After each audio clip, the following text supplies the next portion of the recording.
Hey guys, welcome back. This is Basketball Bro. I hope you're having a great day. Normally I would record this outside if it was a pretty day, but sadly today it is storming, so I'm in here instead. I also apologize for the shaky camera work because I'm actually doing this handheld because I don't have a tripod or anything like that, so I'm working with what I got. Alright, so as many of you know, my channel is focused on college basketball, and sadly the season was canceled abruptly by the COVID-19 crisis and outbreak. So there was no championship declared, nothing like that, no March Madness, which is really sad. But college basketball still has transfers going on. The transfer portal has actually been very active. So today I'm going to be talking about some of the most prominent transfers and what they could do for their new team in today's video. I hope you enjoy it, and don't forget to comment down below who you think the best transfers are, and don't forget to subscribe and to like this video if you want more college basketball content. So the first guy I want to talk about today is actually a 7'3" center from Purdue by the name Matt Haarms. Now, Kentucky was going hot and heavy after Haarms since he declared that he was going to leave Purdue. And sadly, well, for Kentucky fans, Matt Haarms picks picks BYU over Kentucky, which means Kentucky's still going to be looking for a center for this upcoming season. So I'm sorry, Big Blue Nation, but Matt Haarms is sadly gone. And BYU had a good team last year. They beat Gonzaga, so adding Haarms, 7'3" center, BYU could be a very tough opponent for teams next year because he has a lot in the middle. He's going to rebound, he can block.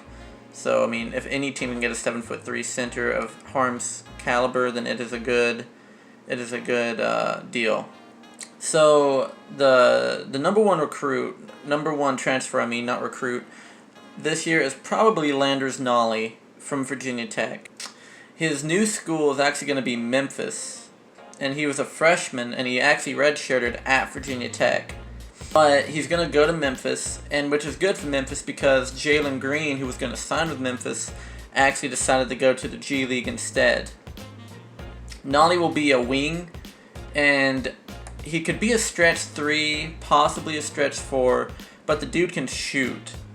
He's really, really good, and I think he'll add a lot to Memphis's play style, and I think Penny Hardaway will be quite happy with landing Landers Nolley.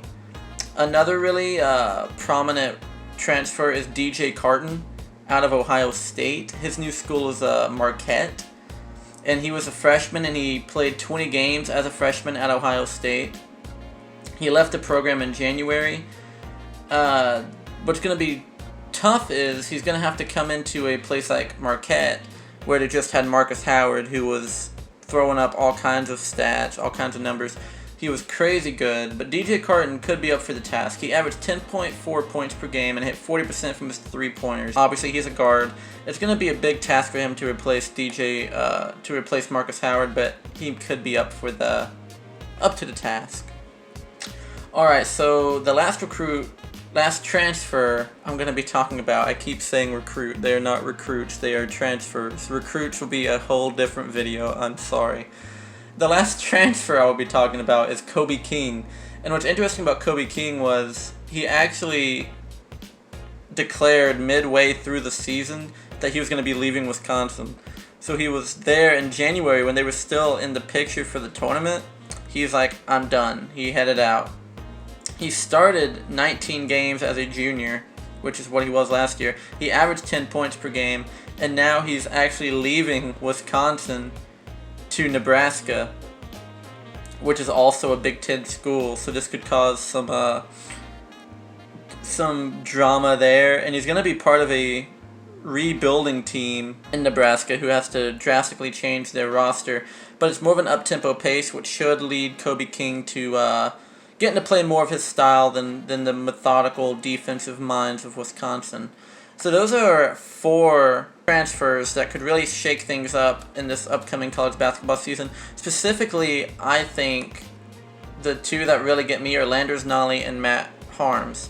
Matt Haarms at BYU could add just a whole new level to BYU's offense and defense, and Landers Nolley is a solid 3, stretch 4 player that could make Memphis a real contender.